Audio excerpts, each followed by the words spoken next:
हेडलाईन्सचे प्रायोजक आहे NBC bearings, लांब पळण्यासाठी।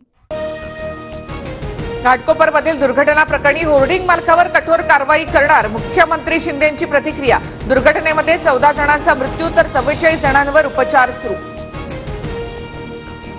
घाटकोपरमध्ये होर्डिंग लावणाऱ्या कंपनीचे संचालक भावेश भिंडे याच्यावर सदोष मनुष्यवधाचा गुन्हा। बेपत्ता भावेश भिंडेचा शोध सुरू। भिंडेने 2009 मध्ये विधानसभा निवडणूक लढवल्याची माहिती। घाटकोपरमधील होर्डिंगसाठी पालिकेने कुठलाही परवाना दिला नव्हता, पालिका आयुक्त भूषण गगराणी यांची माहिती। भावेश भिंडेचा ठाकरे आणि अरविंद सावंतांसोबत भाजपकडून फोटो ट्विट। टक्केवारी घेऊन ठाकरेंकडून होर्डिंगला परवानगी दिल्याचा आरोप। भाजप आणि शिंदे गट प्रशासनाच्या माध्यमातून राज्य करत आहेत। घाटकोपरमधील अपघात आणि मृत्यूला तेच जबाबदार, संजय राऊतांचा पलटवार। होर्डिंगच्या परवानगीसाठी ठाकरेंसोबतचे हितसंबंध कामाला आले का याचा तपास व्हावा, दरेकरांची मागणी।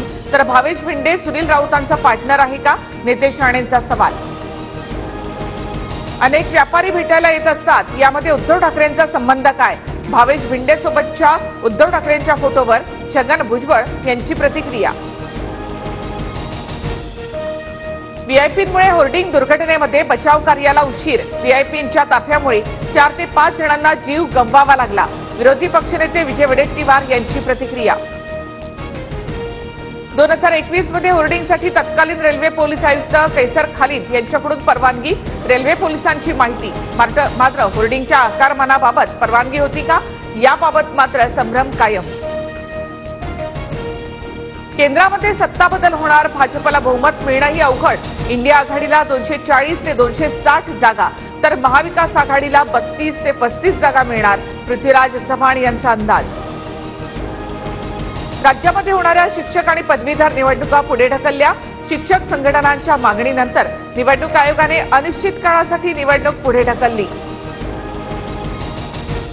पंतप्रधान मोदींचा उद्या मुंबईमध्ये रोड शो। रात्री 8 वाजल्यापासून एलबीएस मार्गावरील श्रेयस सिनेमा ते गांधी मार्केटपर्यंत असणार रोड शो। हेडलाईन्सचे प्रायोजक आहे एनबीसी बेरिंग्स, लांब पळण्यासाठी।